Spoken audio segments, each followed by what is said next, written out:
اس دور میں اور ہے، جام اور ہے، جم اور، ساقی نے بنا کی روش لطف و ستم اور، تہذیب کے حاضر نے ترشوائے صنم اور، مسلم نے بھی تعمیر کیا اپنا حرم اور، ان تازہ خداؤں میں بڑا سب سے وطن ہے، جو پیرہن اس کا ہے وہ مذہب کا کفن ہے۔ نحمدہ ونصلی علی رسولہ الکریم، اما بعد فاعوذ باللہ من الشیطان الرجیم، بسم اللہ الرحمن الرحیم، ولا تکونوا کالذین نسوا اللہ فانساہم انفسہم اولئک هم الفاسقون۔ صدق اللہ العظیم۔ رب اشرح لی صدری ویسر لی امری واحلل عقدۃ من لسانی یفقہوا قولی۔ معزز حاضرین اور محترم خواتین، السلام علیکم ورحمۃ اللہ وبرکاتہ۔ آپ کے علم میں ہے کہ آج کا ہمارا موضوع ہے عصری تقاضے اور فکر اقبال کی روشنی میں نوجوان نسل کا کردار۔ موضوع لمبا بھی ہے، طوالت طلب بھی ہے، مجھے بھی پروفیسر مظفر مرزا صاحب کی طرح کہنا پڑ رہا ہے کہ بات لمبی ہوگی، اور مجھے امید ہے کہ آپ مجھ سے مختصر نہیں کرائیں گے۔ میرے نزدیک نوجوان نسل کے دو کام ہیں۔ ایک، خود اپنے آپ کو پہچانے، اپنی خودی پہچان او غافل انسان۔ اس سے میری مراد کیا ہے؟ اپنے وطن کو پہچانے، یہ وطن کون سا ہے، کیسے بنا ہے، کس نے بنایا تھا، کس مقصد کے لیے بنایا تھا۔ یہ جو ہے خاص ہے ترکیب میں قوم رسول ہاشمی۔ یہ دنیا کی طرح کا عام ملک نہیں ہے، بہت خاص ملک ہے۔ اپنی ملت پر قیاس اقوام مغرب سے نہ کر، خاص ہے ترکیب میں قوم رسول ہاشمی۔ یہ شعر اگر 100% اپلائی ہوتا ہے تو پاکستان پر۔ پھر یہ کہ اپنی ملت اور اپنی قومیت کو پہچانے، پھر اپنی حقیقت کو یا اپنی خودی کو پہچانے، اور پھر اپنے مقصد اور نصب العین اور زندگی کے مقصود کو پہچانے۔ یہ 5 پہچانے ہیں کہ جس کے بعد اب دوسرا کام کیا ہوگا؟ اس پہچان سے جو منزل مقصود معین ہو، اس کے لیے تن من دھن لگانے کا عہد کریں۔ اب میں چاہتا ہوں کہ یہ مختلف پہچانے جو ہے میں ان کی تھوڑی سی تفصیل بیان کر دوں۔ ہمارا وطن پاکستان، ڈاکٹر عیسی محمد صاحب نے تو فرمایا کہ اس کی بنیاد پڑ گئی تھی دور نبوت ہی میں۔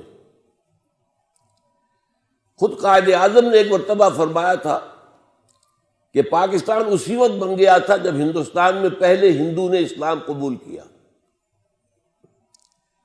عام طور پر تحریک پاکستان میں حضرت مجدد الفسانی رحمۃ اللہ کا کردار، پھر سر سید احمد خان کا کردار بیان کیا جاتا ہے، لیکن واقعہ یہ ہے کہ پاکستان کے وجود میں آنے میں سب سے بڑا کردار 2 شخصیتوں کا ہے، علامہ اقبال اور قائد اعظم۔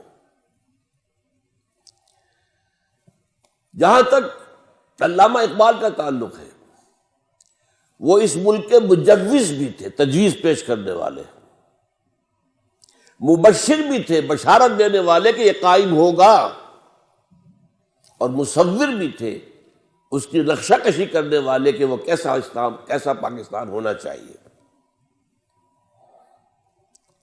جہاں تک قائد اعظم کا تعلق ہے، وہ معمار تھے، انہوں نے تعمیر کیا ہے۔ اقبال کی حیثیت آرکیٹیکٹ کی تھی، جس نے نقشہ دیا ہے۔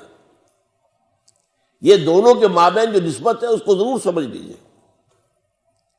میں تھوڑی سی وضاحت کر دوں۔ جس جماعت نے پاکستان بنایا اس کا نام مسلم لیگ، وہ 1906 میں قائم ہوئی ہے ڈھاکہ میں۔ 24 برس تک، نوٹ کر لیجئے 1930 تک مسلم لیگ صرف اشرافیہ کا ایک کلب تھا.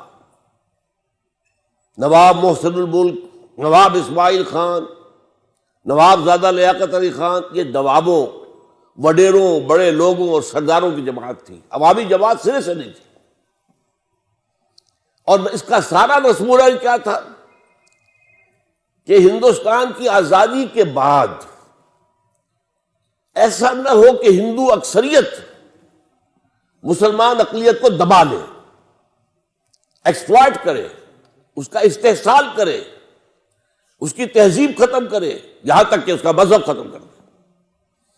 صرف یہ کہ اپنے آزادی کے بعد اپنے تشخص کا تحفظ اور اپنے حقوق کی حفاظت کے لیے کوشش ہو رہی تھی بس. اور اس کے ضمن میں اتنا بڑا رول پلے کیا ایک شخص نے جس کا نام تھا محمد علی جناح. میں اس وقت قائد اعظم نہیں کہہ رہا، جس وقت کی بات میں کر رہا ہوں اس وقت تک وہ قائد اعظم نہیں تھے، محمد علی جناح. اور نوٹ کر لیجئے وہ سیکولر خیالات کے حامل تھے، وہ قوم پرست تھے، وہ ہندوستان کی وحدت کے قائل تھے، وہ ہندو مسلم اتحاد کے سب سے بڑے سفیر تھے. ہندوؤں نے انہیں خطاب دیا ہندو مسلم اتحاد کا سفیر. بھرپور کوشش انہوں نے کی. اور یہ بھی نوٹ کیجئے 1906 میں وہ مسلم لیگ میں نہیں آئے، حالانکہ ہندوستان میں موجود تھے. دادا بھائی نوروجی جو پریزیڈنٹ تھا کانگریس کا، اس کے وہ سیکریٹری تھے. 1913 میں جا کر مسلم لیگ میں شامل ہوئے ہیں مولانا محمد علی جوہر کے کہنے پر. لیکن پھر بھی اپنی کانگریس کی رکنیت پھر بھی برقرار رکھی ہے، ڈوئل ممبرشپ، کانگریس کی بھی اور مسلم لیگ کی بھی. اور یہ سن 13 سے لے کر 30 تک اندازہ سمجھیے سر توڑ کوشش کی ہے، سر توڑ کوشش کی ہے کہ کسی طرح ہندو انصاف کی طرف آ جائیں، انصاف کی بات مانیں، مسلمانوں کے حقوق جو ہے ان کو دینے کے لیے تیار ہو جائیں. لیکن ہوا کیا؟ اس کے بعد شدید مایوس ہو گئے ہندو سے. ہندو سے کوئی توقع نہیں ہے، یہ انصاف نہیں کرے گا، یہ تو برباد کر کے رہے گا، تباہ کر کے رہے گا مسلمانوں کو. اور اس کا یہ نتیجہ نکلا کہ انہوں نے سیاست کو خیر بات کہہ دی. انگلستان جا کر ایک کوٹھی خریدی اور اپنی لیگل پریکٹس شروع کر دی. آپ نے ایک نام سنا ہوگا، بہت بڑا نام ہے، ایس ایم اکرام، شیخ محمد اکرام. ان کی 3 کتابیں بڑی یوں سمجھیے کہ کلاسک کتابیں ہیں، آب کوثر، موج کوثر، روض کوثر. وہ ایس ایم اکرام اس وقت پڑھ رہے تھے انگلستان میں، آکسفورڈ میں. وہ چل کر آئے ہیں محمد علی جناح کے پاس لندن. انہوں نے کہا کہ آپ کیوں ہندوستان چھوڑ آئے؟ وہاں کے مسلمانوں کو تو آپ کی ضرورت ہے. یہ جملہ جو ہے محمد علی جناح کا، یہ تاریخی جملہ ہے. ہندوز آر انکورجیبل. ہندو میں نے دیکھ لیا، تجربہ کر لیا، میں نے 14 صدی کے تجربے کے بعد میں کہہ رہا ہوں کہ ہندو ناقابل اصلاح ہے. ہندوز آر انکورجیبل. اور مسلمانوں کا حال کیا ہے کہ ان کا بڑے سے بڑا لیڈر جو بات مجھ سے صبح کرتا ہے شام تک گورنر کو یا کمشنر کو پہنچا دیتا ہے. تو ایسی قوم کی میں قیادت کیسے کروں؟ یہ میں نے چاہا کہ آپ مسلم لیگ کی تحریک کے 2 ادوار کو تقسیم کر لیجیے 1930 پر. 1930 میں اب مسلم لیگ کے افق پر خورشید تازہ کے مانند طلوع ہوئی شخصیت علامہ اقبال کی. جبکہ محمد علی جناح مایوس ہو کر جا کر لندن میں بیٹھ چکے تھے، سیاست سے بے دخل، سیاست سے ہاتھ دھو چکے. 1930 کا جو خطبہ تھا علامہ اقبال کا دہلی کا، ابھی آپ نے جو تذکرہ فرمایا، 30 دسمبر سن 1930 الہ آباد، نہرو فیملی کا گھر، گڑھ بلکہ گڑھ کہنا چاہیے. اس میں آپ نے 2 کام کیے. ایک تو دلائل کے ساتھ ثابت کیا، سوشولوجی کے تمام مسلمات کی روح سے ثابت کیا کہ مسلمان ایک علیحدہ قوم ہے. ظاہر بات ہے یہ کام صرف علامہ اقبال کر سکتے تھے، یہ فلسفی کے کرنے کا کام تھا. یہ ثابت کرنا تمدنی اصولوں کے مطابق مسلمان علیحدہ قوم ہے، مسلمان کسی دوسری قومیت میں ضم نہیں ہو سکتے۔ اور نمبر 2، انہوں نے مطالبہ کیا کہ مسلمانوں کو علیحدہ وطن دیا جائے، اور اس کے ضمن میں ایک بات جو انہوں نے کہی وہ یہ تھی کہ یہ پروفیسی ہے، نوٹ کر لیجئے یہ لفظ، یہ ڈیسٹنی ہے، یہ میری پیشین گوئی جو ہے تقدیر مبرم ہے کہ ہندوستان کے شمال مغرب میں ایک آزاد مسلمان ریاست قائم ہوگی۔ یہ تجویز نہیں تھی، اگرچہ اسی میں ڈیمانڈ بھی تھی۔ ایک ڈیمانڈ یہ تھی کہ جب تک انگریز یہاں ہے ان علاقوں کو ملا کر ایک صوبہ بنا دیا جائے، یہ پنجاب، سندھ، سرحد، بلوچستان کو ملا کر ایک صوبہ بنا دیا جائے، تاکہ مسلمانوں کے اندر یہ تھوڑی بہت نسلی لسانی جو فرق اور تفاوت ہے رفتہ رفتہ یہ ختم ہو جائے۔ ظاہر بات ہے جب تک انگریز ہے علیحدہ آزاد ملک تو نہیں بن سکتا، لیکن جب انگریز جائے ود ان برٹش امپائر اور ود آؤٹ یا باہر، یہ ایک آزاد ملک بن جائے۔ دوسری بات جو آپ نے کہی، دوسرا خواب جو آپ نے دیکھا وہ کیا تھا کہ اگر ہمیں یہ مل گیا پاکستان، ہمارا پاکستان کا لفظ استعمال نہیں کیا تھا، اگر علیحدہ ملک مل گیا تو ہمیں ایک موقع مل جائے گا کہ اسلام کے چہرے پر جو بدنما داغ اور دھبے آ گئے تھے دور امپیریلزم میں، دور شہنشاہیت میں، ذرا نوٹ کیجیے اس جملے کو سمجھنا ہوگا۔ پہلے اسلام کا ایک دور ہے حضور کا زمانہ اور خلافت راشدہ، اس دور کا اسلام کچھ اور تھا۔ پھر دور ملوکیت کا ہے، بنو امیہ کا اسلام، بنو عباس کا اسلام اور ترکوں کا اسلام، یہ اسلام، سلجوقیوں کا اسلام، مغلوں کا اسلام، صفویوں کا اسلام، یہ اسلام کچھ اور تھا۔ لیکن طویل دور تو انہی کا ہے، دنیا اسلام کو دیکھتی ہے ان کے آئینے میں۔ ہمیں موقع مل جائے گا کہ اسلام کے چہرے سے یہ بدنما داغ اور دھبے ہم دھو دیں، اور اسلام کی اصل روح کے مطابق، یہ پھر الفاظ نوٹ کیجئے، اسلام کی اصل روح کے مطابق اور عصر حاضر کے زمانے کے تقاضوں کے مطابق ہم ایک نظام اور ایک دنیا کے اندر ریاست قائم کر کے اسے روشنی کا مینار بنا دے۔ یہ تھا نظریہ پاکستان۔ آج کل ہمارے ہاں بہت سے دانشور ہیں، کالم نگار ہیں، انہوں نے ایک عجیب گمراہ کن بات شروع کر دی ہے، پاکستان کا نظریہ کچھ نہیں تھا، یہ صرف بنی ہوئی بات ہے، گھڑی ہوئی بات ہے۔ یہ بات صحیح ہے کہ پاکستان کا نظریہ 1906 سے نہیں تھا، لیکن 1930 سے تھا، اور چونکہ در حقیقت بات کی مسلم لیگ کو میں کہتا ہوں کہ وہ اصل مسلم لیگ، وہ دور، وہ اقبال کی مسلم لیگ ہے۔ اس لیے اگلی بات میں آپ سے پھر کہوں گا کہ جب علامہ اقبال نے یہ انجیکشن دیا ہے، جو مسلم لیگ کی ایک تحریک تھی، اس میں جو ہے اب یہ انجیکشن دیا احیاء اسلام، ہم تو دنیا میں دوبارہ اسلام کا نقشہ پیش کرنا چاہتے ہیں۔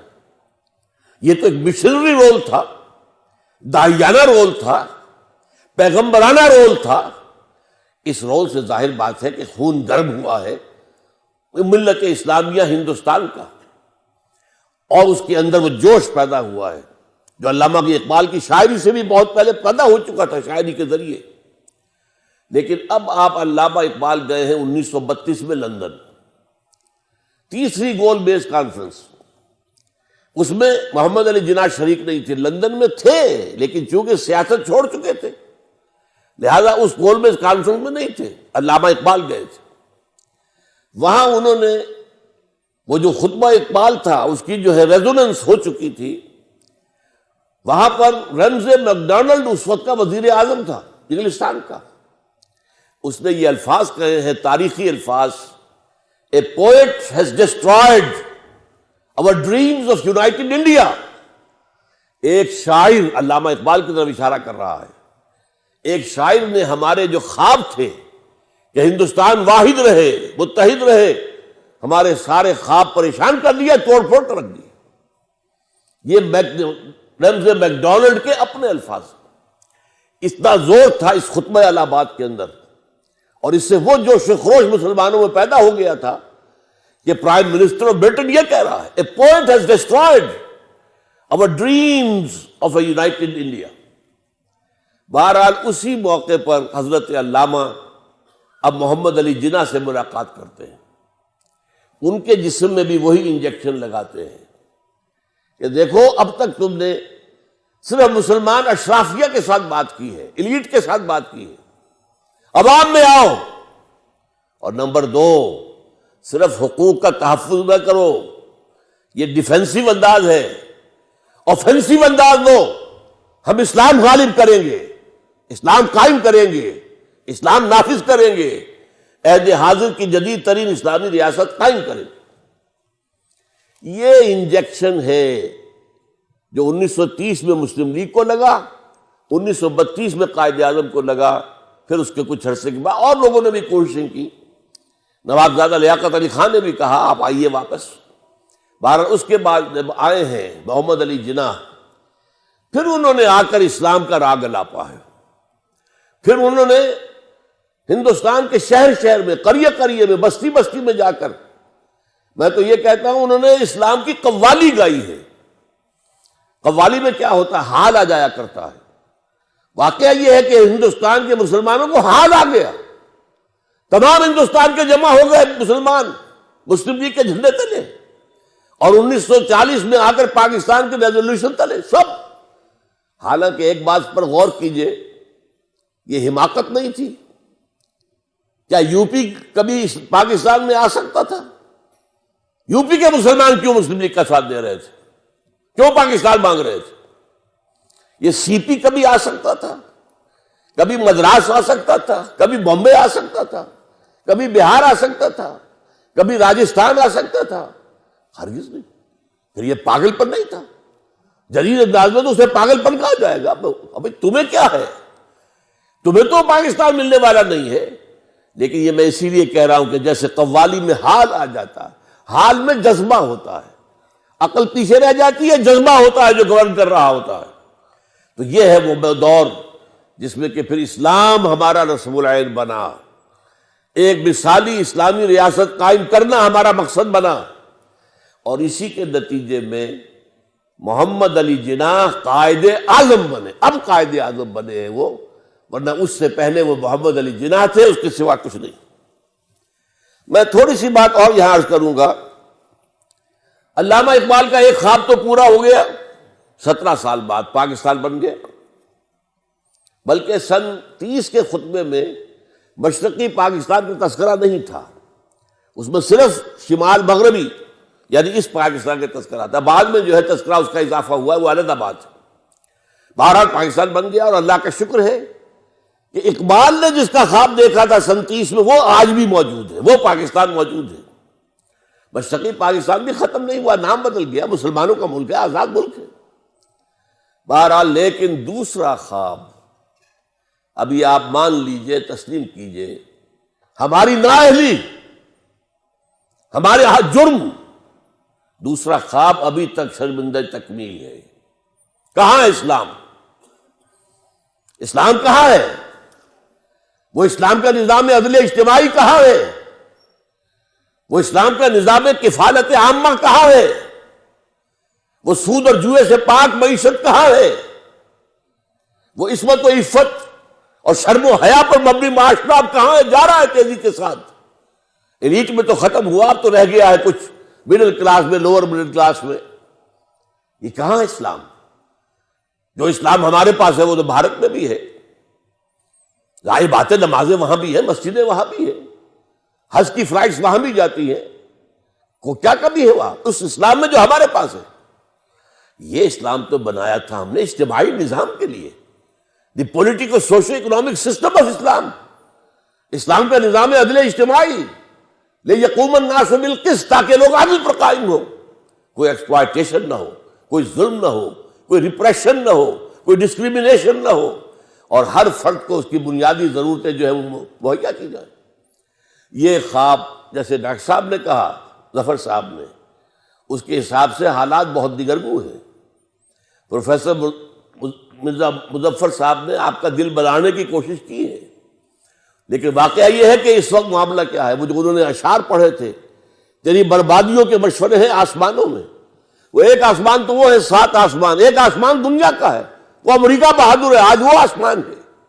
دی سول سپریم پاور آن ارتھ، اور وہ تلا ہوا ہے. کم سے کم تو آپ کے جو ایٹمی ہتھیار ہیں ان کو ختم کرے گا. اب تو کھل کھل کر باتیں آنی شروع ہو گئی ہیں.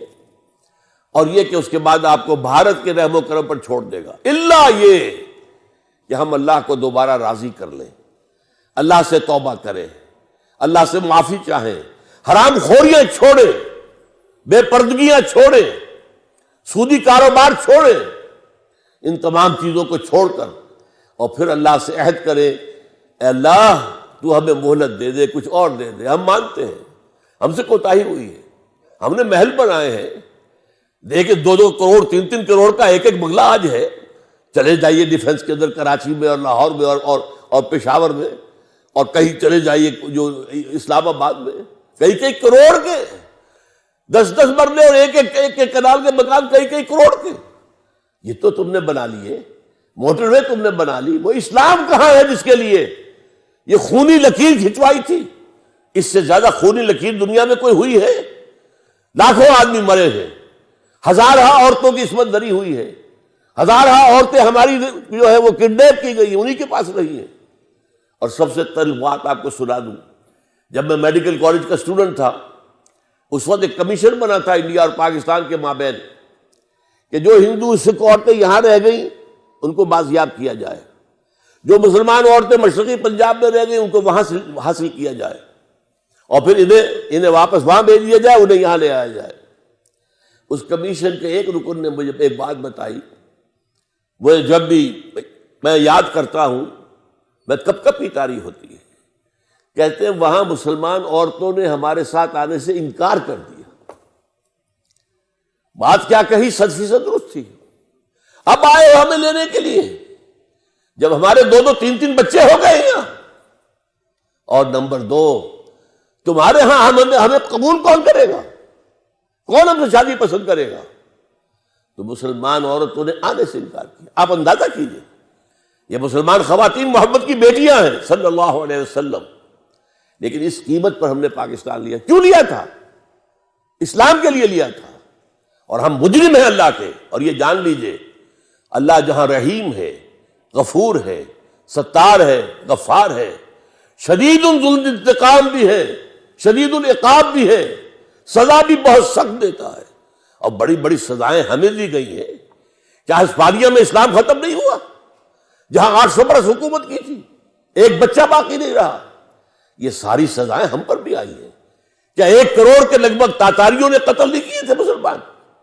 تو یہ نہ سمجھیے کہ نہیں ہوگا اور بن گیا ہے تو ہمیشہ رہے گا، یہ بات نہیں ہے. ہاں توبہ اگر کریں، جیسے حضرت یونس علیہ السلام کی قوم نے توبہ کی تھی، عذاب کے آثار شروع ہو چکے تھے، پوری قوم نے توبہ کی تو اللہ نے عذاب واپس اٹھا لیا.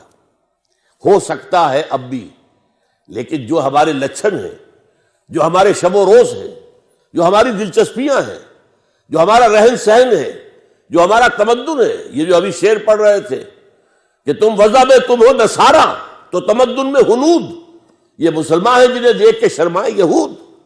اگر ہمارے لچھن یہی رہے تو یہ پاکستان نہیں رہے گا. میرے نزدیک اس کا رجحان ختم ہو چکا ہے. وائی پاکستان. آج آپ کی نوجوان نسل پوچھ رہی وائی پاکستان. یہ پاکستان کس لیے بنا؟ آپ نے جو نظریہ دیا تھا اس کا تو کہیں وجود ہی نہیں، وہ تو کہیں ہے ہی نہیں.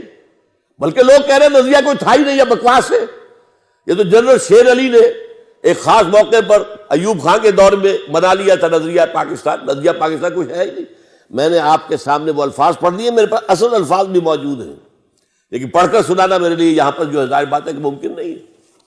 کہ اگر اول یہ کہ شمال مغرب میں ہندوستان کے ایک آزاد اسلامی ریاست بنے گی، اور اگر ہمیں موقع مل گیا تو ہم اسلام کے چہرے پر جو بدنما داغ اور دھبے دور ملوکیت میں آ گئے تھے، عرب امپیریلزم کا استعمال کیا ہے، ان 2 دھبوں کو دھو کر اسلام کا روح انور، اسلام کا اصل چہرہ، روشن چہرہ دکھا دے، جو اس کی اصل روح یعنی دور خلافت راشدہ کی روح اور عصر حاضر کے تقاضوں کو ملا کر ایک جدید اسلامی ریاست بن جائے. بہرحال پہلی بات تو یہ کہ آپ اس پاکستان کے وارث ہیں، اس پاکستان کا قرض ہے آپ پر، مجھ پر، ہر انسان پر. لیکن ہم نے اگر صرف اپنے پروفیشنز، اپنی کوٹھیاں، اپنے ڈرائنگ رومز، اپنے ہی سب سارے جو ہے اعلیٰ سے اعلیٰ کار اور اعلیٰ سے اعلیٰ جو ہے بڑے سے بڑا ٹی وی لا کر رکھنا، اگر زندگی کا مقصد یہ بن گیا تو دیکھنا ان بستیوں کو تم کے ویراں ہو گئیں، دیکھنا ان بستیوں کو تم کے ویراں ہو گئیں. یہ جو اشعار پڑھے تھے ڈاکٹر صاحب نے وہ صحیح ہے بالکل. تمہاری داستان تک بھی نہ ہوگی داستانوں میں. آپ کے جو تھنک ٹینک ہیں امریکہ میں بیٹھے ہوئے وہ کہہ رہے ہیں 2015 کے بعد کوئی پاکستان نہیں ہوگا نقشے کے اوپر. جیسے کہ آپ کو معلوم ہے پچھلی صدی میں 2 عظیم سلطنتیں مٹ گئی. شروع میں سلطنت عثمانیہ، دی گریٹ آٹومان امپائر، پہلی جنگ عظیم کے بعد ختم، نسیم منسیہ یہ بھی نہیں پتا کہاں ہوتی تھی. اور آخر میں آ کر اس صدی میں U S S R, the great U S S R dissolved. آج کو بتا سکتا ہے کہاں کہاں تھا وہ؟ تو یہ سمجھ لیجئے ہو سکتا ہے، لیکن بچنے کی ایک ہی شکل ہے اور وہ شکل یہ ہے توبہ. اگر قوم مجموعی طور پر توبہ کرے. بہرحال یہ جان لیجئے جو میں نے عرض کیا تھا، ایک نکتہ اور عرض کر کے پھر میں اگلی بات پر چلوں گا. یہ جو 2 شخصیتیں ہیں، پاکستان کے وجود میں آنے کا زیادہ بڑا صحرا اقبال کے سر ہے. مجوز وہ، مبشر وہ، مصور وہ، آرکیٹیکٹ وہ. قائد اعظم جو ہے نوٹ کر لیجئے، ہمیں اپنی جگہ پر ان سے بہت محبت ہے، ہم بہت احسان مند ہیں ان کے، لیکن نہ وہ مفکر تھے، نہ وہ فلسفی تھے، نہ وہ مصنف تھے، نہ ان کی ابتدائی تعلیم و تربیت میں دین کا دخل تھا. جیسا کہ ابھی پروفیسر مرزا صاحب نے آپ کو بتایا، وہ صوفی نور محمد، شیخ نور محمد ان کے والد صوفی، انہوں نے جس طریقے سے بات کہی ہے کہ بیٹے جب قرآن پڑھو تو سمجھو گے یہ تم پر نازل ہو رہا ہے. اسی کو پھر بعد میں اقبال نے پیش کیا شعر میں، تیرے ضمیر پہ جب تک نہ ہو نزول کتاب، گرہ کشا ہے نہ راضی نہ صاحب کشاف. یہ تمہارے اوپر اترنا چاہیے. یہ تفسیروں کی مدد سے سمجھنے کی بات چیز نہیں ہے. بہرحال میرے نزدیک ان 2 شخصیتوں میں اہم تر علامہ اقبال کی ہے، لیکن اس کے بعد اس میں کوئی شک نہیں. قائد اعظم، ایک سیاستدان، ایک دور اندیش اسٹیٹس مین، پھر نہایت کھڑا آدمی، نہایت سچا آدمی، تصنع آس پاس بھی نہیں. مسلمانوں کا لیڈر بننے کے لیے یہ نہیں کیا کہ داڑھی رکھ لیں تاکہ مسلمان جو ہے وہ ان کو بھی اپنا ایک لیڈر بنا رہے. اس وقت تک تو علماء ہوتے تھے لیڈر، اور تو کوئی لیڈر تھا ہی نہیں. لیکن وہ داڑھی مڈے کے داڑھی مڈے رہے، انہوں نے کبھی بھی مذہبی لبادہ نہیں اوڑھا. لیکن آج تک کوئی شخص یہ نہیں کہہ سکا کہ جناح نے جو بات اس وقت کہی تھی اس کے بعد اس نے اس سے بدل گیا. اسٹریٹ فارورڈ انسان، جو باطن میں ہے وہی ظاہر میں ہے، جو دل میں ہے وہی زبان پر ہے. اور یہی بات ہے اصل میں. مجھے یاد آ گیا تو میں سنا دوں واقعہ آپ کو. پیر جماعت علی شاہ صاحب، پنجاب کے بہت بڑے پیر، وہ مسلم لیگ میں شامل ہوئے. ان سے ایک شخص نے کہا، حضرت یہ آپ اتنے بڑے شیخ طریقت، اولیاء اللہ میں سے، اور آپ نے داڑھی مڈے کے ہاتھ پر بیعت کر لی. غور کر لیا آپ نے سوال کو. اب جواب سنیے، اس کو آپ سمجھیے کہ آب زر سے لکھے جانے کے قابل. پیر جماعت علی شاہ صاحب نے فرمایا، نہیں بھائی میں نے کوئی بیعت نہیں کی ہے، میرا تو ایک مقدمہ ہے، ہندو قوم کے ساتھ میرا مقدمہ ہے. مجھے چاہیے ایک وکیل، اور وکیل میں چاہیے 2 باتیں، ماہر ہو اور نمبر 2 بکنے والا نہ ہو. یہ 2 اوصاف ہیں محمد علی جناح کے اندر. میں نے اس لیے اسے اپنے قومی مقدمے کا وکیل بنایا ہے، اس کے ہاتھ پر کوئی بیعت نہیں کی ہے. تو ہمیں چاہیے احترام یقیناً دونوں کا ہے، دونوں کے ممنون احسان ہیں ہم، لیکن ہم سے غلطی ہوئی ہے. جب بھی ہم نظریہ پاکستان کی بنیاد کی بات کرتے ہیں تو زیادہ اہمیت قائد اعظم کو دے دیتے ہیں. ان کے اقوال، ان کی تقاریر، ان کی کوئی کتاب تو ہے ہی نہیں، کوئی مرتب فکر ان کا ہے ہی نہیں. نہ وہ مصنف ہے، نہ مفکر ہے، نہ فلسفی ہے، کچھ بھی نہیں. وہ تو ایک ٹھیک ہے ان کی تقاریر ہے اور ان کے بیانات ہیں، وہ ہوتے تھے موقع کے مطابق، ایک ہر جگہ پر جو ہے اس کے وقت کے اعتبار سے وہ جگہ کے حساب سے بیان دے رہے ہیں. اس اعتبار سے ان دونوں میں ہمیں فرق کرنا چاہیے کہ زیادہ زیادہ ہم انڈیٹڈ ہے ٹورڈز علامہ اقبال، اگرچہ ہم انڈیٹڈ ہے ٹورڈز قائد اعظم بھی. اب آئیے دوسری بات. یہ تو میں نے پاکستان کی بات کی ہے. ہماری ملت اور قومیت کون سی ہے، اس کی پہچان کیا ہے؟ نوٹ کر لیجئے، ہم نہ نسل کی بنیاد پر قوم ہیں، نہ لسانی بنیاد پر قوم ہے، نو ریشیل نیشنلزم، نو لنگوسٹک نیشنلزم، اور اس کی جگہ ایک تیسری شے جو آج کی دنیا میں پچھلی صدی میں ایجاد ہوئی، ٹیریٹوریل نیشنلزم، وطنی قومیت۔ اس وطنی قومیت کی کلی نفی کر کے ہم نے پاکستان بنایا۔ آپ کو معلوم ہے کانگریس سے جھگڑا کیا تھا؟ کانگریس یہ کہتی تھی کہ ہندوستان ایک وطن ہے، اس میں رہنے والے سب ایک قوم ہے۔ ہم نے کہا نہیں، ہماری قومیت وطن سے نہیں ہے، ہماری قومیت نسل پر نہیں ہے، ہماری قومیت لسان پر نہیں ہے۔ اس کے اوپر جو نظم لکھی ہے علامہ اقبال نے، اس دور میں میں اور ہے، جام اور ہے، جم اور، ساقی نے بنا کی روش لطف و ستم اور، تہذیب کے غازر نے ترشوائے صنم اور مسلم نے بھی تعمیر کیا اپنا حرم اور، ان تازہ خداؤں میں بڑا سب سے وطن ہے، جو پیرہن اس کا ہے وہ مذہب کا کفن ہے۔ یہ در حقیقت یوں سمجھ لیجئے ہماری قومیت اسلام ہے۔ اس قوم کا کیا حال تھا اور کیا حال ہے؟ دیکھیے، جس وقت علامہ اقبال منظر پر آتے ہیں، اس سے پہلے قومی شاعر ہمارے تھے مولانا حالی، مولانا شبلی۔ دونوں نے مرثیے کہے ہیں۔ میں صرف شبلی کے دو اشعار آپ کو سنا دیتا ہوں، 4 اشعار۔ ان کی معرکۃ الارا کتاب مسدس، اس کا سرنامہ کیا ہے؟ پستی کا کوئی حد سے گزر نہ دیکھے، اسلام کا گر کر نہ ابھرنا دیکھے، مانے نہ کبھی کہ مد ہے ہر جزر کے بعد، دریا کا ہمارے جو اترنا دیکھے۔ مایوسی کی انتہا، عالم اسلام سارا غلام، یورپین کولونیلزم چھایا ہوا دور ہے، کیونکہ سن 14 کے بعد آٹومان امپائر بھی ختم ہو چکی تھی۔ تو پستی کا کوئی حد سے گزر نہ دیکھے، اسلام کا گر کر نہ ابھرنا دیکھے، مانے نہ کبھی کہ مد ہے ہر جزر کے بعد، دریا کا ہمارے جو اترنا دیکھے۔ آخر میں پھر مناجات ہے بے حضور سرور کائنات صلی اللہ علیہ وسلم، اے خاص اے خاصان رسول وقت دعا ہے، امت پہ تیری آ کے عجب وقت پڑا ہے، جو دین بڑی شان سے نکلا تھا وطن سے، وہ پردیس میں آج غریب الغربا ہے۔ یہ حالت تھی جب علامہ اقبال آئے ہیں۔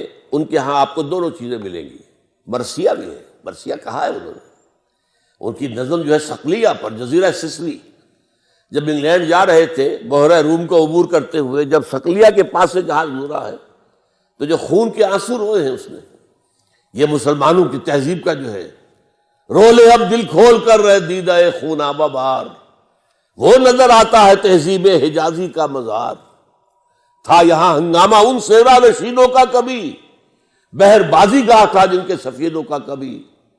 اور آخری شعر تو، غلغلوں سے جس کے لذت گیر اب تک گوش ہے، کیا وہ تکبیر اب ہمیشہ کے لیے خاموش ہے؟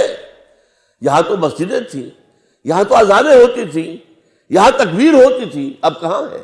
تو کیا یہ ہمیشہ کے لیے خاموش ہو گئی؟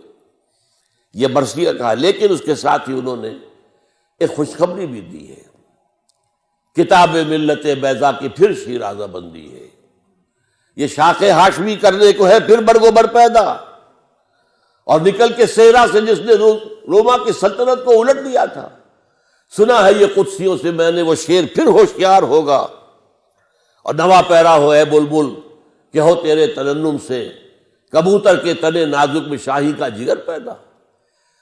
حضرت علامہ امت مسلمہ کی وحدت کے سب سے بڑے نقیب، سب سے بڑے علمبردار، ان کے ہاں یہ سب کچھ ہے، لیکن یہ کہ آخر میں آ کر جس طرح ان کا دوسرا خواب 1930 کا شرمندہ تعمیل ہے آج تک، اسی طرح یہ دوسری بات بھی آج تک تشنہ تکمیل ہے۔ علامہ اقبال کو ماننا پڑا تھا اپنے لیکچرز کے اندر کہ اس وقت کوئی امت مسلمہ بالفعل موجود نہیں ہے۔ دیکھیے اس کا خواب دیکھا تھا، ایک ہوں مسلم حرم کی پاسبانی کے لیے، نیل کے ساحل سے لے کر تابخا کے کاشغر، اور تہران ہو اگر عالم مشرق کا جنیوا، شاید قرائے ارض کی تقدیر بدل جائے، لیکن یہ کہ کہنا پڑا کہ اس وقت کوئی امت مسلمہ نہیں ہے۔ No one ummah Muslimah is present at this time. Instead, we have a number of nations. مسلمان اقوام ہیں. وہ اقوام آج جو ہے وہ ملکوں کی شکل اختیار کر چکے. Number of Muslim countries. ایک تو نہیں ہے، وحدت تو نہیں ہے، مرکزی نظام کوئی نہیں ہے. ان کی وحدت کا نشان خلافت ہوتی تھی، وہ بھی ختم ہو چکی. کہیں بھی نہیں. OIC وغیرہ جو ہے وہ کیا ہے، بیٹھے نشستن گفتن و برخاستن. عربوں کا حال کیا ہے؟ 30 کروڑ کے قریب عرب، اور ان کے سینے کے اندر خنجر بھونکا ہوا ہے اسرائیل کا. کیوں نہیں کر سکتے؟ بول نہیں سکتے. پھر بھی اسی امریکہ کے جو ہے غلام ہیں کہ جس کا بغل بچہ ہے، وہ جس کا اڈاپٹڈ سن ہے اسرائیل، جس کو کہا حضرت علامہ نے کہا تھا، حضرت قائد اعظم نے، دی انلیجیٹیمیٹ چائلڈ آف دی ویسٹ. یہ حرامی بچہ ہے مغرب کا اسرائیل، انلیجیٹیمیٹ چائلڈ آف دی ویسٹ. آج وہ جو ہے سینے میں پیوست ہے اور جو چاہتا کرتا ہے، دلدلاتا ہے. تو معلوم ہوا کہ وہ خواب جو ہے امت کی تجدید کا، وہ بھی ابھی کہیں بھی آس پاس بھی اس کے آثار نہیں. اب یہ 2 کام میں نے گنوا دیے ہیں آپ کو. یہ لیگیسی ہے علامہ اقبال کی. ایک، اس پاکستان کے اندر اسلامی نظام قائم کرنے کے لیے جد و جہد اور تن من دھن اس کے لیے لگا دینا. کیریئر ثانوی رکھیے. یہ کھانے کمانے کا مشغلہ ہے. میں تو کہا کرتا ہوں کہ ایک موچی بیٹھا ہوا سڑک کے اوپر جوتیاں گانٹتا ہے اور کچھ پیسے کھاتا ہے، کماتا ہے، رات کو کھاتا ہے. ایک سرجن جو ہے پیٹ چاک کر کے پھر بعد میں سی لیتا ہے. فرق کیا ہے؟ وہ بھی روزی کما رہا ہے، یہ بھی روزی کما رہے ہیں. یہ مقصود نہیں ہے، یہ زندگی کا نصب العین نہیں ہے. نصب العین اللہ کی رضا، اللہ کے دین کا غلبہ، اس کے لیے جد و جہد، اس کے لیے صحابہ اور حضور کے طرز پر کوشش. یہ ہے کہ جس کو ہمارے ضمن قرض ہے. اب آئیے چند باتیں میں ذرا جلدی چاہوں گا. علامہ اقبال کے جو اور احسانات ہم پر ہیں. سب سے پہلے علامہ اقبال نے بہت صدیوں کے بعد یہ تصور دیا کہ اسلام صرف مذہب نہیں ہے، دین ہے.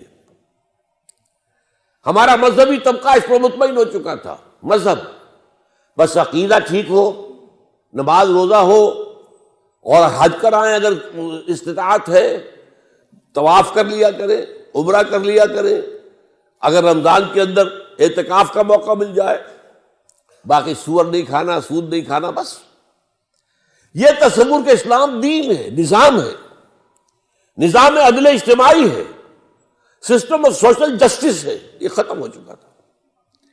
یہ اقبال ہے جس نے دوبارہ ریوائو کیا ہے. میں اس تصور دین کا مجدد مانتا ہوں علامہ اقبال کو، جنہوں نے کہا اسلام دین ہے، سیاست اس کے تابع ہونی چاہیے. جدا ہوگی سیاست سے تو رہ جاتی ہے چنگیزی. جلال پادشاہی ہو کہ جمہوری تماشا ہو، جدا ہوگی سیاست سے تو رہ جاتی ہے چنگیزی.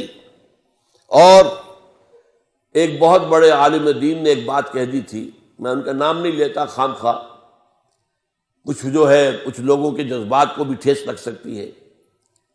انہوں نے انگریز کے دور میں کہا ہمیں کوئی ایسا کام نہیں کرنا چاہیے جس سے ہمارے حکمرانوں کو تشویش ہو جائے.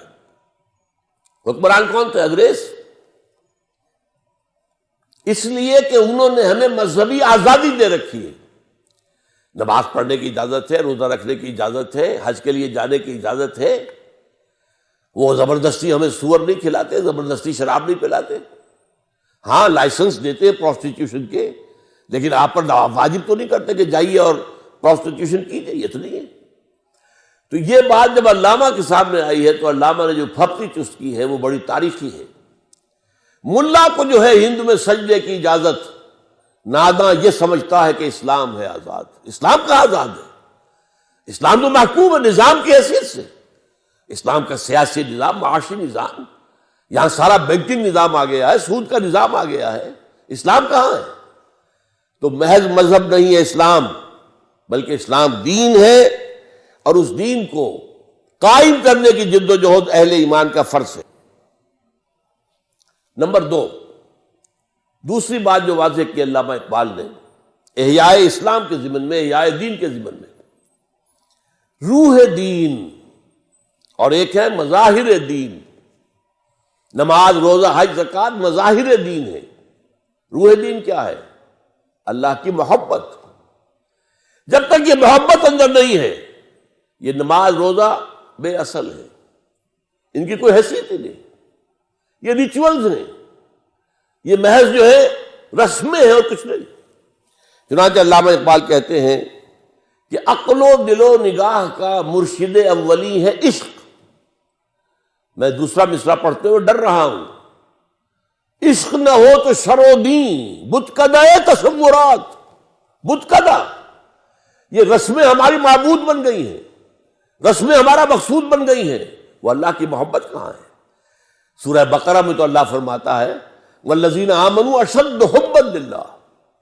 جو واقعی ایمان والے ہیں ان کے دلوں میں سب سے شدید محبت اللہ کی ہوتی ہے.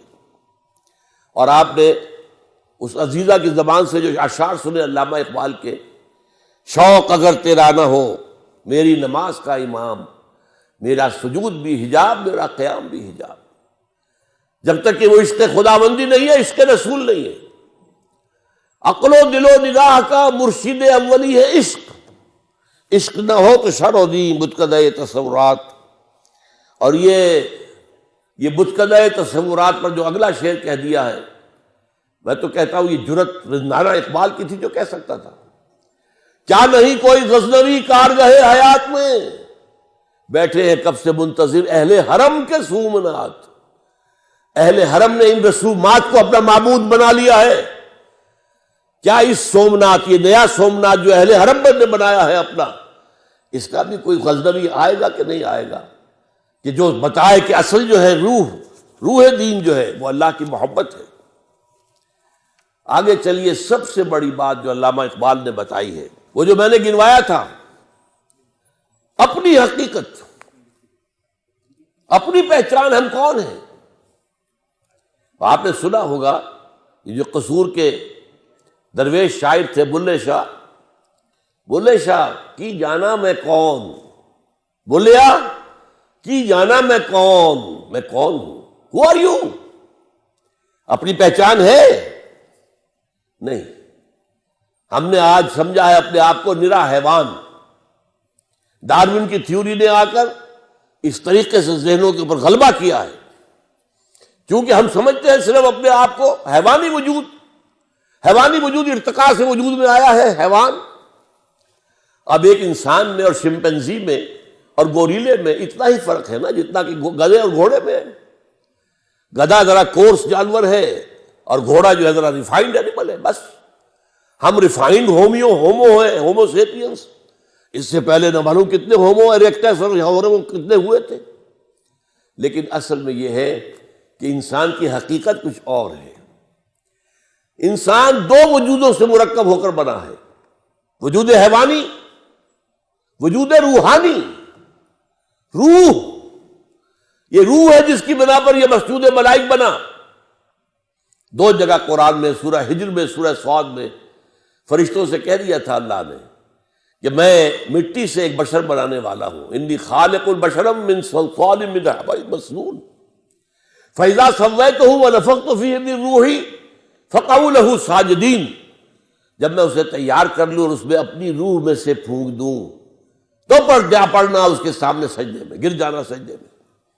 وہ تو اصل روح ہے، وہ روح ہے جو ہم ہیں، اصل حقیقت ہماری. ہم سمجھ بیٹھے یہ حیوانی وجود ہمارا ہے. یہ حیوانی وجود مٹی سے آیا ہے، خاک سے آیا ہے. یہی سے اس کی غذا آ رہی ہے. گندم ہے تو وہاں سے آ رہی ہے، چاول ہے تو وہاں سے آ رہا ہے. بکری کا گوشت کھایا ہے تو بکری نے بھی گھاس پات کھایا ہوا جس سے گوشت بنا ہے. اور یہ روحانی وجود عالم بالا سے آیا ہے، یہ عرش معلیٰ سے آیا ہے. اور اس کی غذا جو آتی ہے وہ بھی اللہ کا کلام ہے. اس کا تغذیہ اور تقویت کلام اللہ کے ذریعے. اب یہ فلسفہ ہے، اس کا نام علامہ اقبال نے خود ہی رکھ دیا ہے. چنانچہ سید نذیر نیازی جو علامہ کے خاص قریب بیٹھنے والے تھے، ہم نشین تھے، انہوں نے علامہ سے کہا، ابھی جو پروفیسر مظفر مرزا صاحب نے کہا تھا کہ علامہ نے مشرق اور مغرب کے سارے فلسفے پڑھے، بڑے بڑے فلسفیوں کے نام انہوں نے گنوا دیے تھے. تو یہ کہا گیا، سید نذیر نیازی نے کہا علامہ سے کہ کوئی کہتا ہے کہ آپ نے اپنا مسئلہ جو ہے خودی کا ہے فلسفہ، یہ آپ نے نشے سے لیا ہے، کوئی کہتا برکساں سے لیا ہے، کوئی کہتا جیلی سے لیا، کس سے لیا آپ نے؟ فرمایا اچھا کل فلاں وقت آ جانا، میں تمہیں ڈکٹیٹ کرا دوں گا۔ سید نذیر نیازی نے یہ واقعہ ہماری قرآن کانفرنس میں سنایا خود، کہتے میں بڑا خوش، میری خوش نصیبی، شاعر مشرق مجھے ڈکٹیٹ کرائیں گے کہ فلسفہ خودی میں نے کہاں سے لیا ہے۔ گیا میں خوشی خوشی پینسل کاپی تیار کر کے، جب میں بیٹھ گیا تو فرمایا ذرا قرآن مجید نکال لینا۔ کہتے ہیں کہ میرے ارمانوں پر اوس پڑ گئی، میں سمجھتا تھا فلسفے کی کتاب نکلوائیں گے، کوئی ہسٹری آف فلاسفی کی کتاب نکلوائیں گے، کچھ بھی نہیں، قرآن۔ کہا کھولو اسے، پڑھو سورہ حشر، اس کی آیت 19، وَلَا تَكُونُوا كَالَّذِينَ نَسُوا اللَّهَ فَأَنسَاهُمْ أَنفُسَهُمْ، ان لوگوں کے مانند نہ بن جانا جنہوں نے اللہ کو بھلا دیا تو اللہ نے انہیں اپنے آپ سے غافل کر دیا۔ آپ سوچئے یہ اپنا آپ کون سا ہے جس سے انسان غافل ہوتا ہے؟ کیا ہم اپنے حیوانی وجود کے تقاضوں سے غافل ہوتے ہیں؟ پیٹ کھانے کو مانگتا ہے، کیا اس کے لیے بھاگ دوڑ نہیں کرتے؟ ہماری جنسی خواہش ہے، شادی کرتے ہیں، ہمیں آرام چاہیے، ہمیں چھت چاہیے اپنے سر کے اوپر، بناتے کہ نہیں بناتے گھر؟ یہ سارے معاملات جو ہیں یہ در حقیقت ہم کسی چیز سے غافل نہیں ہوتے۔ دانت میں درد ہو جائے تو چاہے رات کو جا کر 1 بجے کسی ڈینٹل سرجن کا جو ہے جا کر گھنٹیاں بجا کے اسے جگانا پڑے، ہوتا ہے کہ نہیں؟ وہ کون سا اپنا آپ ہے جس سے وہ غافل ہو گیا انسان؟ اسی اپنا آپ کو ایک اور شعر میں علامہ اقبال نے بیان کیا ہے، ڈھونڈ کے اپنی خاک میں جس نے پایا اپنا آپ۔ غور کیجئے، یہ خاک ہے جس کے اندر اپنا آپ کچھ مضمر ہے، کوئی اور شے ہے جو چھپی ہوئی ہے۔ ڈھونڈ کے خاک میں اپنی جس نے پایا اپنا آپ، اس بندے کی دہقانی پہ سلطانی قربان، اپنی خودی پہچان او غافل افغان۔ یہ اپنا آپ کیا ہے؟ اپنی خودی کو پہچاننا، یہ جو روح ہے جو اللہ سے بہت قریب ہے، یہ روح جو ہے غافل تو نرا صاحب ادراک نہیں ہے نور تجلی بھی اسی خاک میں پنہاں۔ تم خاکی ہو لیکن اس میں اللہ تعالیٰ کی تجلی موجود ہے، یہ تجلی ہے جس کا نام روح ہے، یہ ہے جو ہمارا اصل ایسنس ہے۔ اور اس کے لیے میں آپ کو اپنشد کا ایک جملہ سنا دیتا ہوں۔ میرا اندازہ یہ ہے کہ اپنشد جو ہے وہ حضرت ابراہیم علیہ السلام کے صحیفے ہیں بگڑی ہوئی شکل میں۔ توجہ کیجئے، قرآن میں جن کتابوں کا ذکر تورات موجود ہے، چاہے محرف ہے، تحریر شدہ ہے تو صحیح، زبور موجود ہے، بک آف سامس، انجیل موجود ہے اگرچہ بگڑی ہوئی ہے، تو پھر یہ صحف ابراہیم کہاں گئے؟ صحف ابراہیم کہاں گئے؟ میری تحقیق یہ ہے کہ ابراہیم کی ایک شاخ وہ ہندوستان میں آ کر آباد ہوئی ہے، وہ برہمن، یہ برہم ابراہیم سے بنا ہے، برہمن اور برہما جو خدا کا نام ہے، خدا کا تصور برہما اور ابراہم اور برہم، اور ان کے جو صحیفے تھے وہ بگڑی ہوئی شکل میں اپنشد میں شکل میں موجود ہے۔ اس کا ایک جملہ سنیے، جیسے قرآن مجید کی آیت ہے وَلَا تَكُونُوا كَالَّذِينَ نَسُوا اللَّهَ فَأَنسَاهُمْ أَنفُسَهُمْ۔ اسی طرح اپنشد کہتا ہے man in his ignorance identifies himself with the material sheets which encompass his real self۔ Real self تو اندر ہے، یہ گوشت جو ہے لپٹا ہوا ہے، یہ ہڈیاں، گوشت اور پوست اور یہ کھال، یہ سب جو ہے لپٹے ہوئے ہیں، یہ نہیں ہو تم کچھ اور ہو، تم وہ ہو جو اندر بیٹھا ہوا ہے، وہ ہے وہ انسان، وہ ہے انا، وہ ہے خودی، وہ ہے فرائڈ کی زبان میں ایگو، وہ ہے وہ اصل انسان ہے۔ یہ تو در حقیقت لباس ہے اس کے۔ نمبر 4، نظام دین کی تشریح جو علامہ اقبال نے کی۔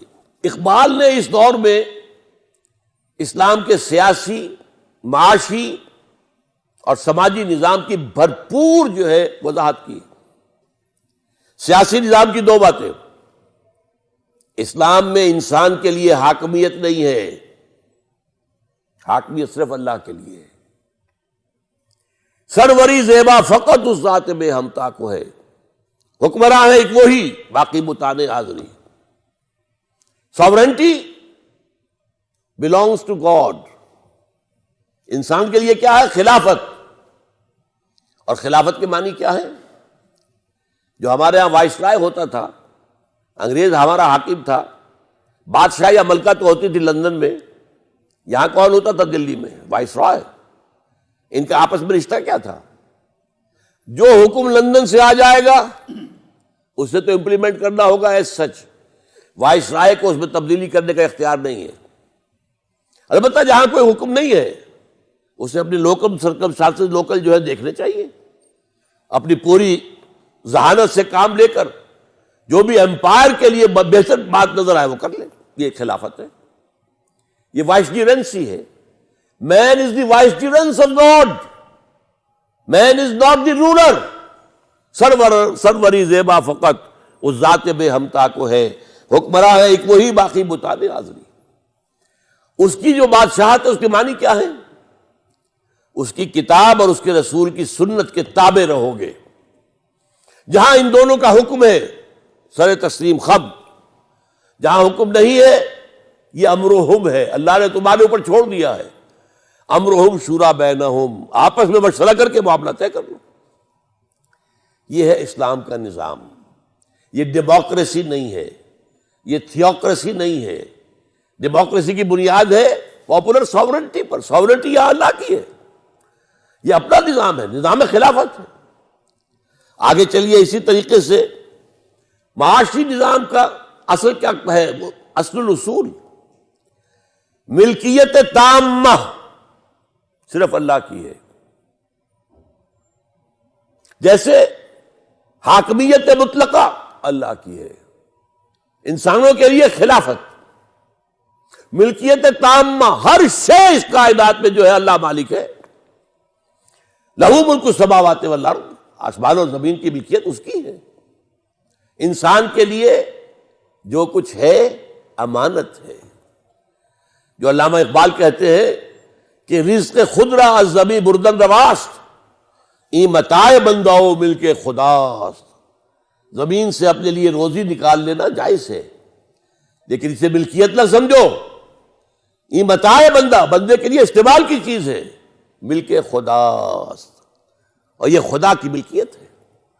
یہ تو اس پچھلی صدی میں اقبال نے کہا ہے نا، 700-800 سال پہلے شیخ سعدی کہہ چکے ہیں، این امانت چند روزہ نزد باست، در حقیقت مالک ہر شے خداست۔ جو بھی ہمارے پاس ہے، آپ غور کیجئے، ہم اپنے جسم کے مالک نہیں ہیں، یہ جسم بھی ہمارے پاس امانت ہے، یہ ہاتھ بھی اللہ کی امانت ہے، اسے اللہ کی مرضی کے کام میں استعمال کرو گے، اللہ کی مرضی کے خلاف استعمال نہیں کرو گے۔ یہ تمہارے پاؤں، یہ اللہ کی امانت ہے، اللہ کی مرضی کے مطابق چلو گے، ان سے غلط رخ پر نہیں جاؤ گے، غلط رسول ہے منزل کی طرف نہیں جاؤ گے۔ تو یہ ہے در حقیقت مالک ہر شے خداست، این امانت چند روزہ نزد باست۔ اور تیسری بات جو ہے، اسلامی معاشی نظام میں ہر شخص کی بنیادی ضروریات کی کفالت زکوٰۃ کے ذریعے سے۔ یہ جو سوشل انشورنس کا پروگرام آج دنیا میں ہے، چیریٹی ویلفیئر، جس میں ہائیسٹ لیول پر اسکینڈینیوین کنٹریز ہے، یہ سب سے پہلے اسلام نے دیا۔ سب سے پہلے عمر نے کہا تھا رضی اللہ تعالی عنہ کہ اگر کوئی دجلہ و فرات کے کنارے کتا بھی بھوکا مر گیا تو عمر ذمہ دار ہوگا۔ یہ آج بھی نہیں ہے آپ کے پاس، لیکن یہ کہ اسلام نے دیا تھا پہلے۔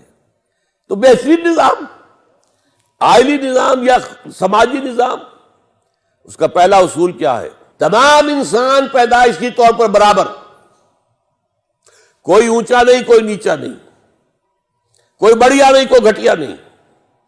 نوٹ کر لیجیے میری بات کو، پیدائشی طور پر گورا کالا ایک، مشرقی مغربی ایک، قریش اور حبشی ایک، سب ایک، مرد اور عورت ایک، کوئی فرق نہیں ہے۔ مرد افضل نہیں ہے عورت سے، نوٹ کر لیجئے۔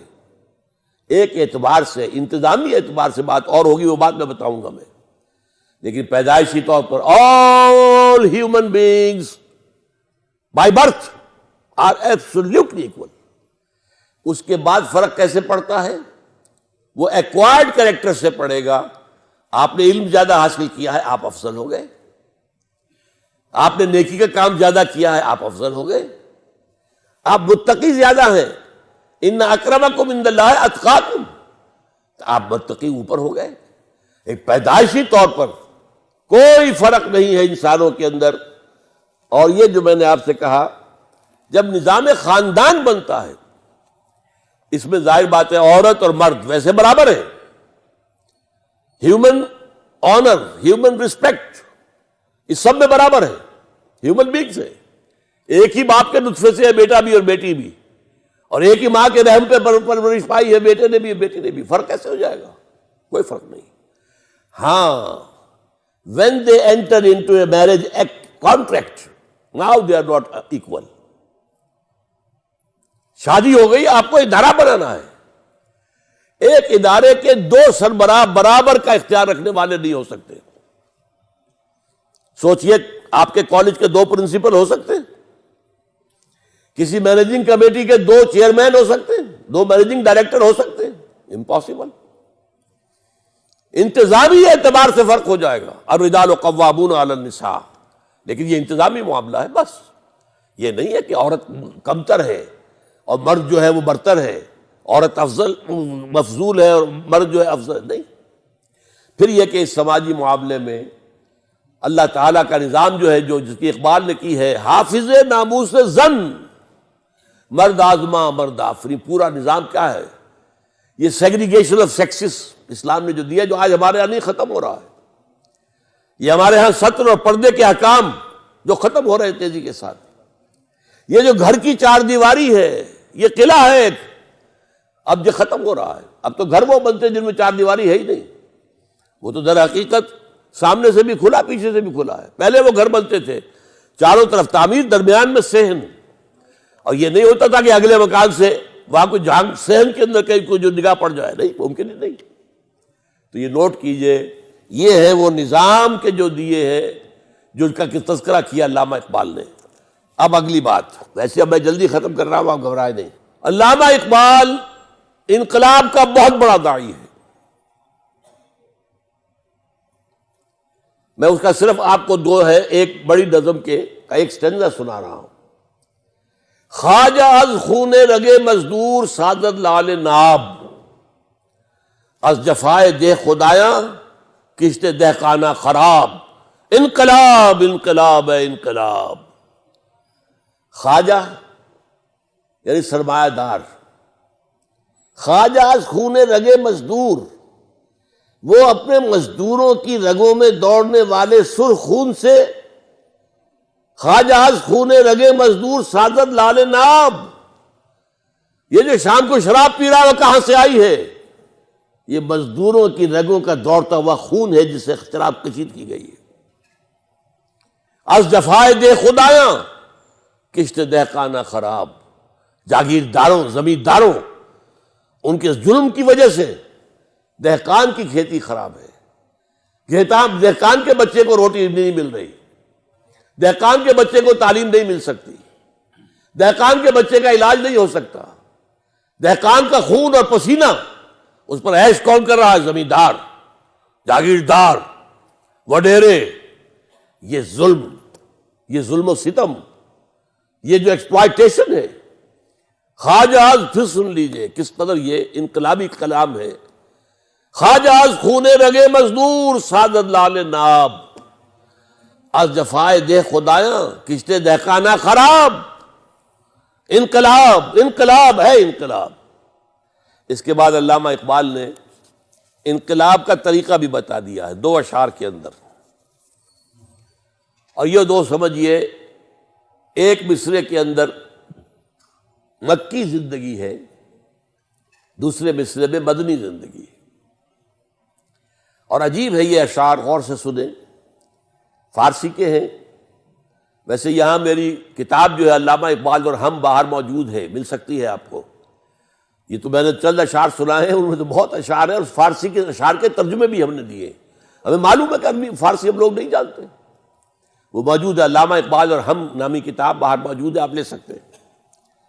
اقبال کہتے ہیں کہ گفتند جہان ماں آیا بے تمہیں سازد، میں حیران ہوتا ہوں کہاں تھا، کس مقام پر تھا اقبال جب یہ کہہ رہا ہے۔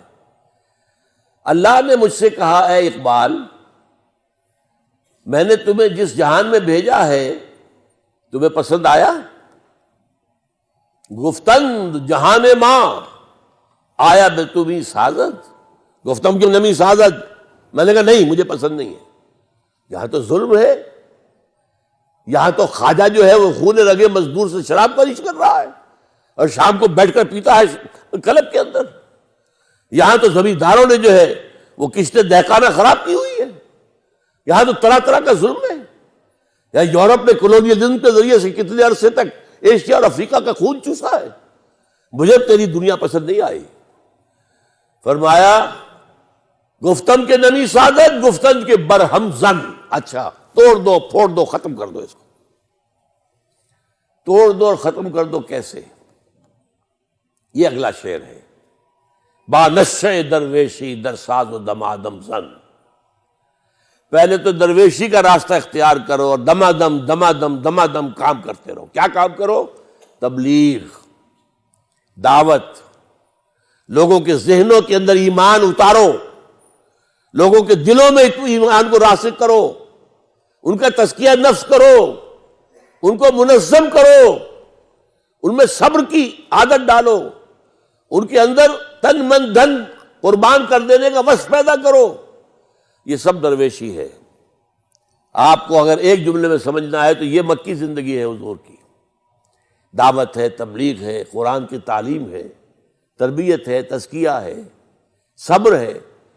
کوئی کہہ رہا پاگل ہیں یہ، تو آپ نے کوئی جواب میں گالی تو نہیں دی نا، یہ تو ساحر ہیں، آپ نے کوئی اس کا جواب نہیں دیا، برداشت کرو۔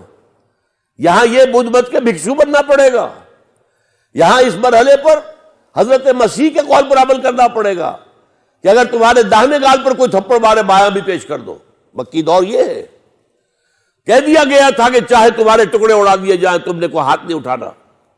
نو retaliation, no retaliation, even in self defence you can't raise your hands.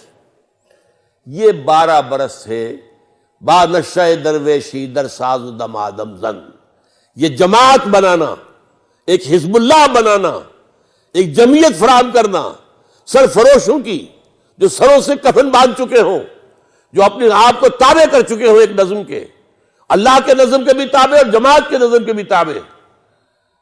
با نشہ درویشی در ساز و دمادم زن، چوں پختہ شوی خود را بر سلطنت جم زن، جب تیار ہو جاؤ، طاقت کافی ہو جائے، there is enough of numbers، تربیت بھی ان کی اچھی ہو گئی ہے، منظم بھی ہے، سب کچھ قربان کرنے کو تیار بھی ہے، جان دینے کو کامیابی سمجھتے ہیں، شہادت ہے مطلوب و مقصود مومن، نہ مال غنیمت نہ کشور کشائی، تو اب سلطنت جم سے ٹکرا دو اپنے آپ کو۔ یہ ہے انقلاب کا پروسیس۔ ایک مصرے میں مکی زندگی ہے اور ایک میں مدنی زندگی ہے۔ اب آئیے آخری بات، اقبال اور قرآن۔ میری جو خصوصی نسبت اقبال کے ساتھ ہے وہ قرآن کے حوالے سے،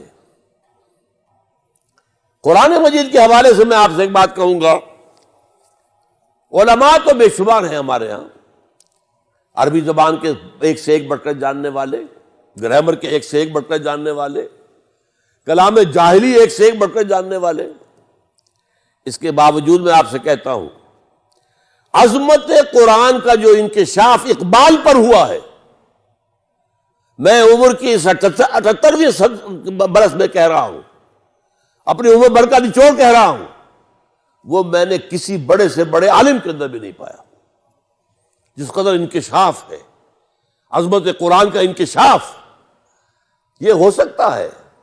وہ جو اقبال نے کہا ہے کہ فقیہ شہر جو ہے لغت ہائے عربی کا قارون ہے، لغتیں جانتا ہے، لیکن یہ کہ وہ جو انکشاف ہے عظمت قرآن کا۔ اب میں چند شعر آپ کو سناؤں گا۔ کتاب زندہ قرآن حکیم، حکمت او لا یزال است و قدیم، یہ کتاب زندہ ہے اور اس کی حکمت نہ کبھی ختم ہوگی اور قدیم ہے، ہمیشہ سے ہے۔ نسخہ اسرار تکوین حیات، بے ثبات از قوتش گیرت ثبات، کمزوروں کو قوت دینے والی یہ کتاب ہے۔ حرف اورا ریب نئے، تبدیل نئے، اس کے حرف میں کوئی تبدیلی نہیں ہو سکتی، اس کے متن کا محافظ اللہ ہے۔ انا نحن نزلنا الذکر و انا لہ لحافظون۔ حرف اورا ریب، کوئی شک نہیں، ذالک الکتاب لا ریب فیہ، حرف اورا ریب نئے، تبدیل نئے، آیا شرمندہ تعویل نئے، نو انسانہ پیام آخری، حامل او رحمت للعالمین صلی اللہ علیہ وسلم۔ چوں بجا در رفت جہاں دیگر شود، جب یہ قرآن کسی کے اندر اتر جاتا ہے، اس کے ذہن میں، اس کے قلب میں اتر گیا، چوں بجا در رفت جہاں دیگر شود، اندر انقلاب آ جائے گا۔ He will be a change person from within, باہر سے تبدیلی لانے کی ضرورت نہیں ہوگی، خود بخود ہوگا، اندر سے پھوٹے گی تبدیلی، اندر سے انقلاب آئے گا، شخصی انقلاب۔ چوں بجا در رفت جہاں دیگر شود، جہاں چوں دیگر شد جہاں دیگر شود۔ جب میرے اندر تبدیلی آ گئی تو میرے لیے تو دنیا بدل جائے گی، میری ویلیوز بدل جائیں گی، میرے مقصود بدل جائیں گے، میری دلچسپیاں بدل جائیں گی، میری آرزویں تبدیل ہو جائیں گی۔ فاش گویم آنچ در دل مضمرست، صاف ہی کہہ دوں جو میرے دل میں ہے، صاف فاش گویم آنچ در دل مضمرست، یہ کتابیں نیست چیزیں دیگرست، یہ کتاب نہیں ہے، کچھ اور ہے۔ کیا ہے کچھ اور؟ مثل حق پنہاؤ ہم پیداستو، زندہ ہو پائندہ ہو گویاستو، جیسے اللہ کی ذات ہے، الظاہر بھی ہے الباطن بھی ہے، ہمیشہ باقی رہنے والی بھی ہے، بات بھی کرتی ہے، تو یہ تو اصل میں ذات باری تعالیٰ کا پرتو ہے، قرآن مجید اس کا کلام ہے۔ مثل حق پنہاؤ ہم پیداستو، زندہ ہو پائندہ ہو گویاستو۔ اچھا اب سنیے زوال امت کا سبب کیا ہے؟ علامہ اقبال بتا رہے ہیں مسلمان میں زوال کیوں آیا؟ فرماتے ہیں خار از مہجوری قرآن شدی، بلکہ اردو کا شعر پہلے سن لیں، اس کے بارے میں میرے ایک واقعہ بھی ہے بچپن کا، بتاؤں گا آپ کو۔ وہ زمانے میں معزز تھے مسلمان ہو کر، اور تم خار ہوئے تارک قرآن ہو کر۔ یہ ہماری زبوں حالی کیا ہے؟ قرآن سے دوری کا سبب۔ وہ زمانے میں معزز سے مسلمان ہو کر اور تم خار ہوئے تارک قرآن ہو کر، اسی کو فارسی میں کہا ہے خار از مہجوری قرآن شدی، شکوہ سنجے گردش دوران شدی، اے تو شبنم بر زمیں افتندہی، در بغل داری کتاب زندگی۔ اب اس کا علاج کیا ہے؟ علاج بھی یہی ہے، قرآن کی طرف دوبارہ جاؤ۔ از یک آئینی مسلمان زندہ است، پہ کرے ملت قرآن زندہ است، ماں ہما خاک و دل آگاہ اوست، اعتصامش کد کے حبل اللہ اوست۔ یہ ہے اللہ کی رسی، اس کو مضبوطی سے تھامو۔ دعوتی اور دوسری بات جو میں آپ سے آخری اس سلسلے میں عرض کروں گا، علامہ اقبال کا اپنا دعویٰ یہ ہے کہ میرے پیغام میں سوائے قرآن کے اور کچھ نہیں۔ علامہ اقبال کی ایک شاعری ہے 1894 سے 1904 تک، یہ ہے جیسے اردو کی عام شاعری ہوتی ہے، یہ جو ہجر و وصال کے معاملے اور عشق کے معاملے اور یہ گل و بلبل کی داستانیں، وہ داستانیں علامہ اقبال کی اس دور کی شاعری وہی ہے۔ سن 5 میں گئے ہیں انگلستان، اور ان کے بارے میں یہ بات جان لیجئے کہ ایک مصرع ان کا سنا رہا ہوں جو 100% ان پر راست آتا ہے۔ مسلمان کو مسلمان کر دیا طوفان مغرب نے، مغرب میں جا کر انہوں نے جس تہذیب کو دیکھا ہے، جس تمدن کو دیکھا ہے، اس کا رد عمل پیدا ہوا ہے، انہیں اسلام یاد آیا ہے۔ ان کی ابتدائی تعلیم و تربیت میں جو اسلام تھا، باپ اور ماں کی طرف سے جو اسلام ملا تھا، وہ اسلام جاگا ہے، اس کے اندر ایک طاقت پیدا ہوئی ہے۔ اس کے بعد کی شاعری ان کی جو ہے آخر دن تک وہ قرآن ہی کی ترجمانی ہے، وہ ترجمان حقیقت میں دعویٰ کرتے ہیں اور ان کا دعویٰ میں آپ کو سنا رہا ہوں. ان کی حضور سرور کائنات صلی اللہ علیہ وسلم یہ اشعار ہیں: اگر دلم آئینہ بے جوہر است. اے حضور صلی اللہ علیہ وسلم، اگر میرے دل کا آئینہ جو ہے اس میں چمک نہیں ہے، روشنی نہیں ہے. ورب حرفم غیر قرآن مضمر است. اور اگر خدا نہ خواستہ میری شاعری میں قرآن کے سوا کوئی اور چیز آ گئی ہے، پردہ ناموس سے فکرم چاک کن. میرے فکر کے ناموس اور اس کی عزت، اس کا پردہ پھاڑ کے پھینک دیجئے. این خیاباں راز خارم پاک کن. اس شاہراہ کو گویا کہ پھر میں کانٹے کے مانند ہوں، مجھے اٹھا کر پھینک دیجئے. اور اس کے بعد آخری بات کیا ہے؟ روز محشر خار و رسوا کن مرا.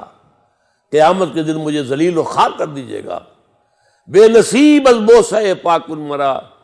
اور مجھے اپنے قدم بوسی سے محروم کر دیجیے گا. کتنی بڑی بد دعا اقبال دے رہا ہے اپنے آپ کو. کس بات پر؟ اگر میرے پیغام میں قرآن کے سوا کچھ آیا ہے. میں نے آپ سے کہا تھا اگرچہ وہ معروف معنی میں مفسر نہیں ہے، لیکن میں اسے ایک طرح کا مفسر سمجھتا ہوں. بہت بڑا مفسر تفسیر کوئی نہیں ہے، لیکن اس کا کلام جو ہے وہ در حقیقت قرآن مجید کی تفسیر ہے. اب آخری بات، قرآن علامہ اقبال سے میرا تعلق کیا ہے؟ پہلا تعلق کیا ہے؟ میں 5ویں جماعت میں پڑھتا تھا جب میرے بڑے بھائی وہ وہاں، میں تو حصار میں تھا. حصار یہاں سے کوئی 200-250 میل دور ہے. اب وہ ہریانہ میں ہے، پہلے مشرقی پنجاب میں تھا. بڑے بھائی آئے تھے لاہور، یہاں اسلامیہ کالج کے اندر داخل تھے.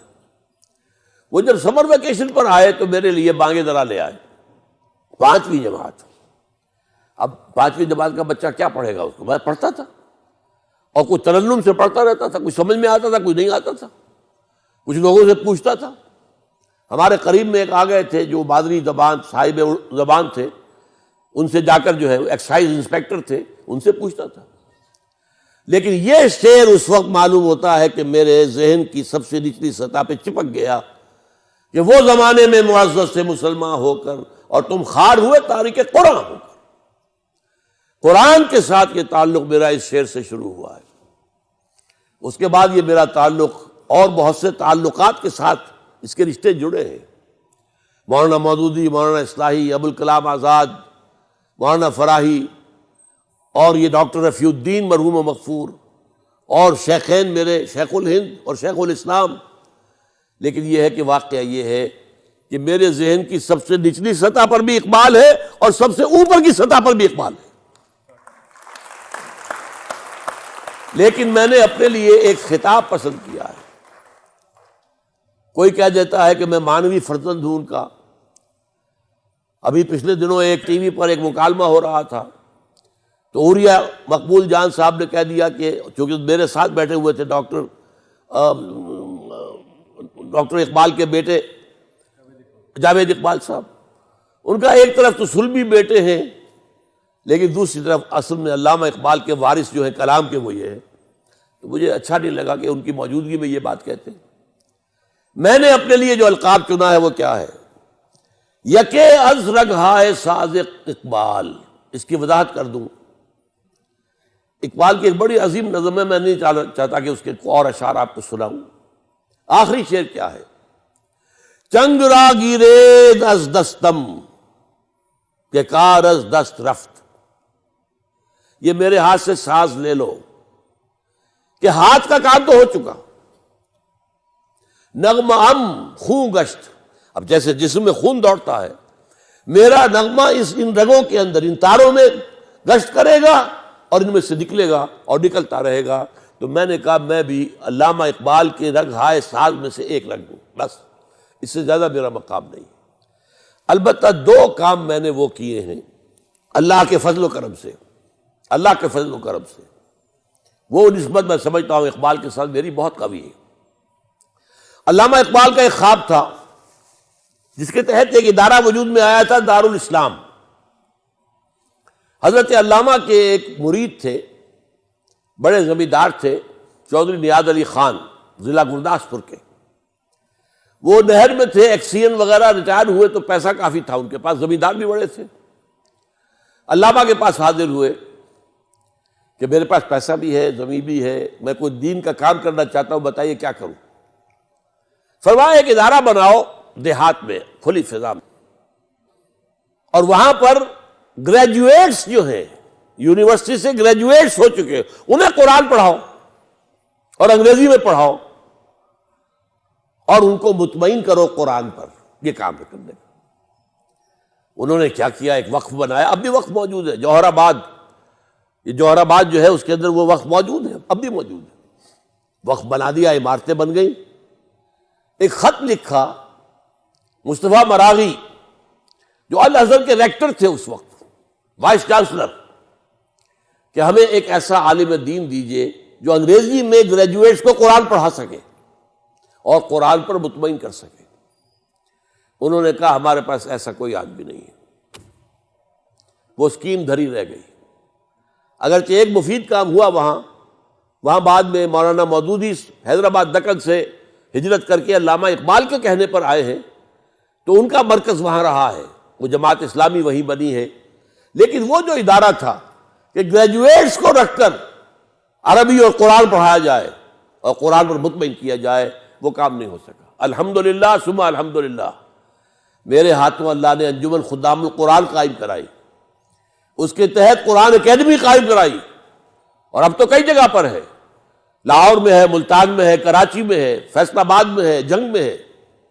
اور ہم نے یہاں پر ایک سالہ کورس رن کیا ہے، یہ سن 84-85 سے چل رہا ہے، اس میں گریجویٹس بھی آتے ہیں، کچھ انڈر گریجویٹس کو بھی ہم اگر وہ ذرا ذہن ان کا ذرا کھل چکا ہو تو لے لیتے ہیں، ایم اے آتے ہیں، MBBS آتے ہیں، انجینئر آتے ہیں، PhDs آتے ہیں، آ کر قرآن پڑھتے ہیں اور الحمدللہ مطمئن ہو کر جاتے ہیں۔